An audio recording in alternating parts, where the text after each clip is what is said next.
history has shown that the peasant class in ancient days, when they had revolted, were just easily crushed. There was no resistance.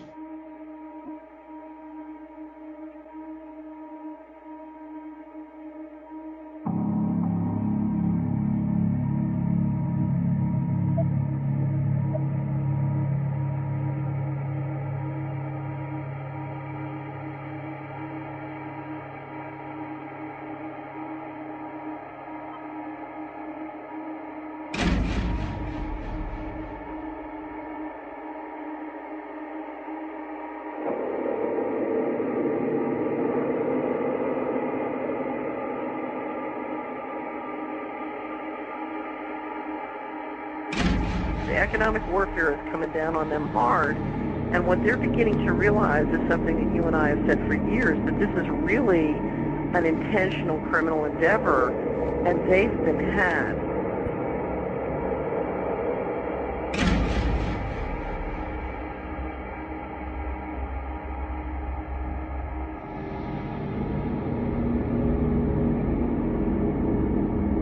The problem is quite simple.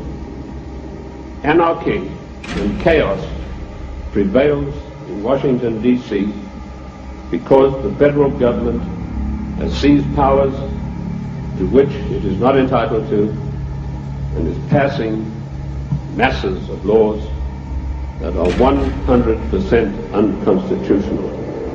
And when you get men setting themselves up as greater than the Constitution of the United States, you get anarchy and eventually tyranny.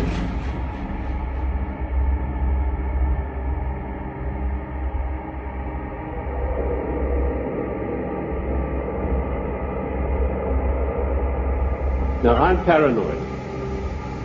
I'm going to admit to you right up front. But let me tell you what the real meaning of the word paranoid is.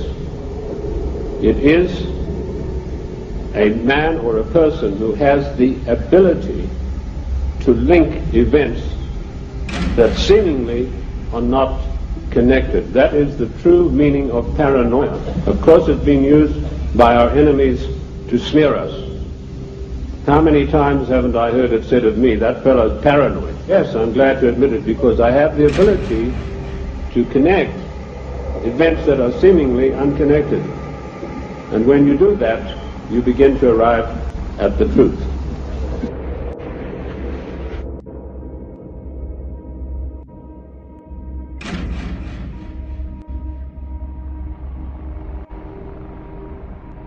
One of the biggest things I discovered in my work was the existence of a supranational committee composed of 300 men. These 300 men in the Committee of 300 run the world today with an iron fist. Their wealth is untold, cannot be measured. I know, I looked at some of the records that I could find in Italy and Rome. These people are so wealthy that they would make David Rockefeller look like a piker. That is how rich they are. And this is the committee that runs the world. This is a supranational body that knows no boundaries, respects the laws of no countries. So the goals are a one-world dictatorship of the most brutal kind. And how they carry it out is they have these interface banks, insurance companies, mining conglomerates, every conceivable control in politics. All our national security bills and foreign policy bills are all written by APAC, a dangerous lobby, as well as the Ginsta crowd and other groups who pushed us into a war with Iraq. Our country has been hijacked.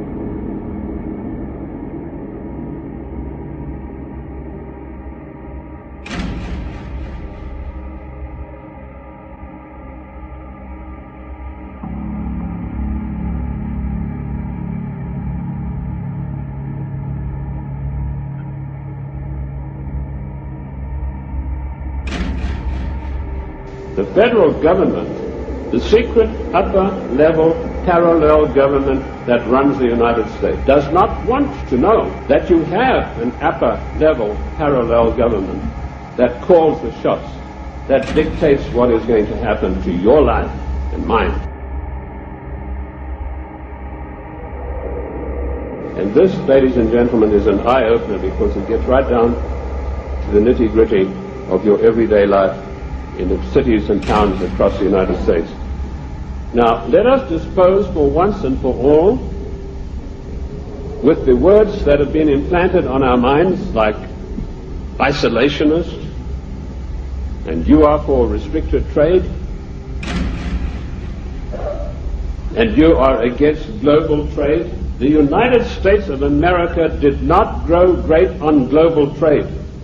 The United States of America grew great on the hard labor of the people who lived in those days and the wise protection barriers put up by President George Washington, because immediately after the war they tried, the British, to try to down the United States through so-called free trade, which is nothing but piracy. Free trade, ladies and gentlemen, is a one-way street which allows other countries to dump their products on our markets to the detriment of our own people. That's what free trade is. It's strictly a one-way street.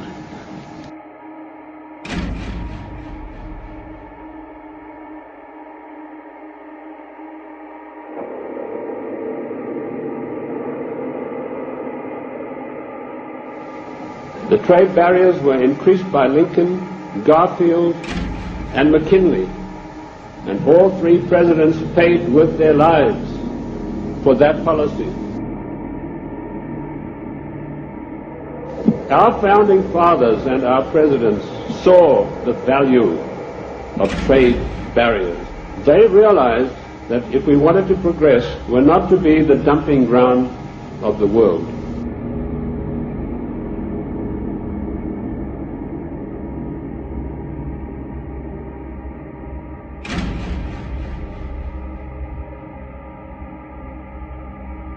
And the only way this country is going to come back is to bring manufacturing back home. I'm sorry, I'm not an isolationist, so It's not about that at all. It's about putting America first, and we have to do that. This isn't free trade. Everybody forgets that we're dealing with communist China over there, and they're really rigging the game. If you have anybody in China knows the deal, you have to buy everything from another Chinese company. There's no free trade out there. We drove by a giant Walmart, and I said, that is a vacuum cleaner. That is a money machine, a money vacuum cleaner. It pulls in all this money from the local community, and at midnight somebody pushes a button and all that money goes to Bentonville, Arkansas. And then 15 minutes after midnight, another button gets pushed, and a good chunk of that money, probably 50, 60, 70% of it goes to China.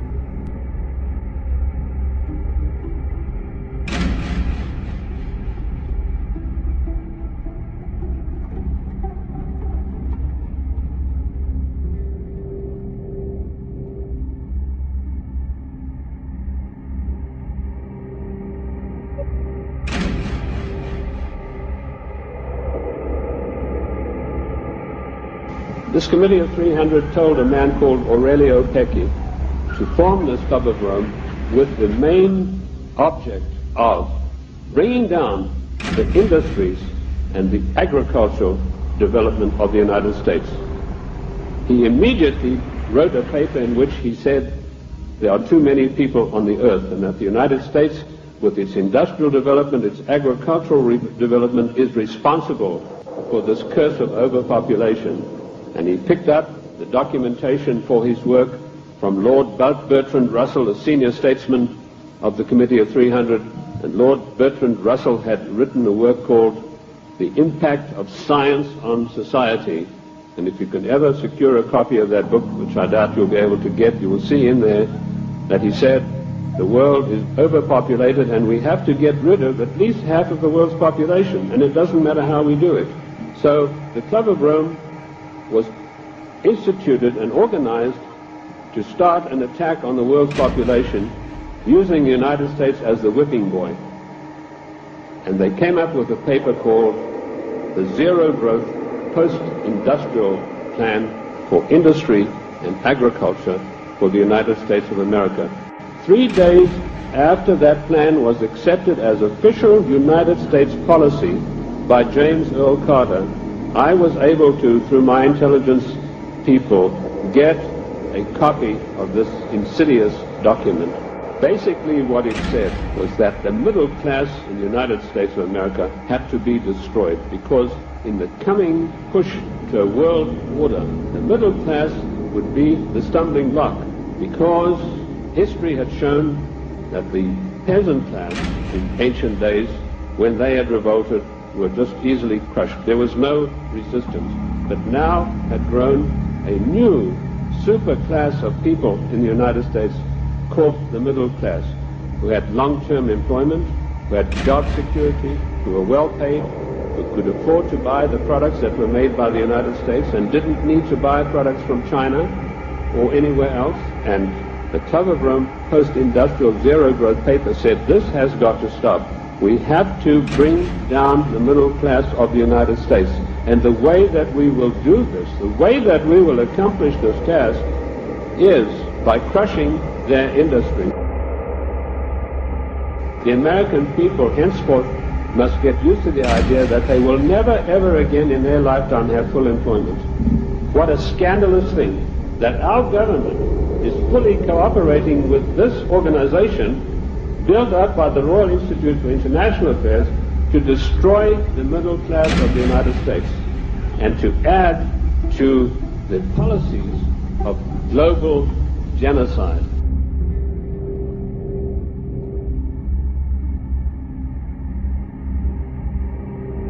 Free trade means that all trades committed in a certain area are voluntarily performed. When a trade is voluntarily performed, nobody can lose, so everybody gets what they want. Free trade allows for competition, and when there's competition, there are also helps for countries because they can sell their products cheaper than rich countries. That allows them to try and catch up. Some people are afraid of free trade because they think it might hurt their business. But in reality, do what you do best and trade for the rest. I think it creates more jobs. I think when it creates jobs, people can feed their families. They're happy. I mean, where does all this stuff in these stores come from? They're from Old Navy, and they were $25, so I'm sure they're from We export items and we get imported items. In free trade, we all get what we want.